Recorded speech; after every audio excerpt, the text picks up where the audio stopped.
नारघाट स्थित बैकुंठ धाम के प्रसिद्ध ज्ञानी नारायण स्वामी ने आज मनुष्य के दुखों व सुखों पर विस्तार से भक्तों को बताया कि जो मनुष्य प्रत्येक क्षण नारायण का नाम लेगा उसको सभी सुख सुविधा प्राप्त होगी।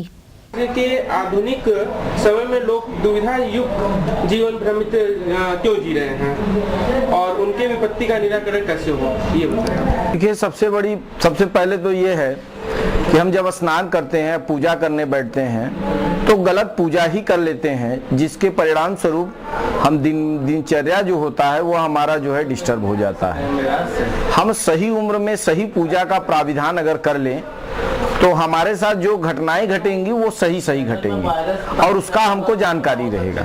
अब हम गलत पूजा पाठ करते हैं तो इसलिए हमारे मन भ्रमित हो जाते हैं, तो सांझ तक परिणाम गलत आ जाते हैं। इससे पूजा पाठ के प्रति हमारे मन में संशय उत्पन्न हो जाता है कि हम पूजा पाठ बहुत करते हैं लेकिन हमारा जीवन जो है कष्टपूर्ण है। तो सही बात है कि जब तक आप सही इष्ट की उपासना नहीं करेंगे, जैसे विवाह के बाद सिर्फ वैवाहिक व्यक्ति को लक्ष्मी नारायण की उपासना करनी चाहिए।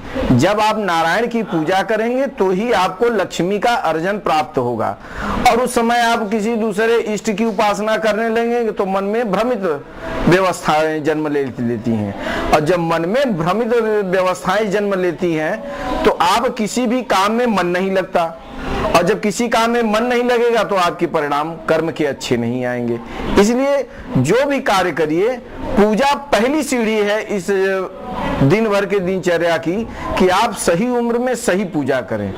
आप विवाह के बाद सिर्फ नारायण की पूजा करिए, और किसी इष्ट की अगर आप करते हैं तो ये आपकी अज्ञानता है और परिणाम आपको अज्ञानता ही मिलेगा। अच्छा, ये बताएं कि 3 अंक अशुभ माने जाते हैं, क्या वजह है कि 3 अंक अशुभ माने जाते हैं? देखिए, अज्ञानियों ने कहा, अज्ञानियों ने माना, उसमें धर्म शास्त्रों का दोष नहीं होता है, क्योंकि ये शब्द जो है 3 और अंक ये शास्त्रों से ज्ञात होता है।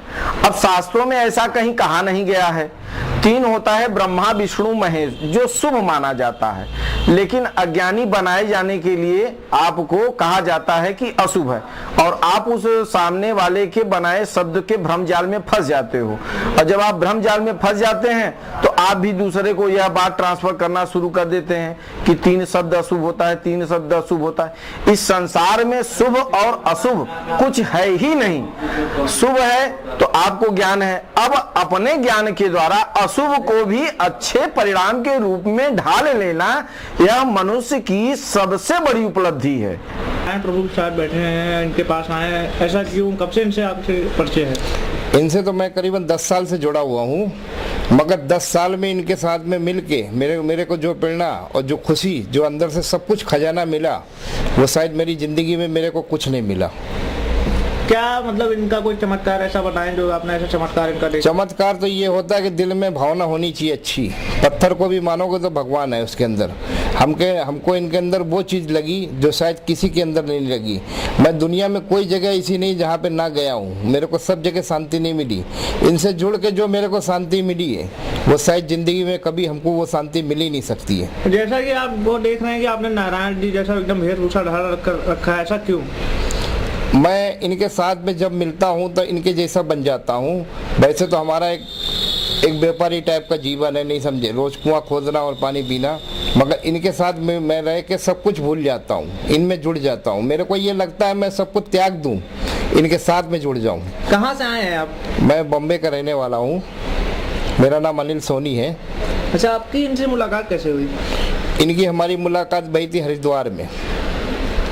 हरिद्वार में हम एक बार गए थे तो हम इनके साथ में सुबह से शाम तक रहे, तो मैंने ये कहा था कि मैं पूरा जीवन आपके साथ में गुजार डालूं, मगर इन्होंने मना करा कि आप अपना जीवन गृहस्थी का जीवन है, गृहस्थी के साथ निभाओ। अगर आपको हमसे जुड़ना है तो हमसे आप सत्संग करो, मिलो, सब कुछ करो, मगर हम आपका जीवन नहीं खराब करेंगे। आप जिसमें लगे उसी में कार्य में करो, आप कर्म करो, फल भगवान देगा।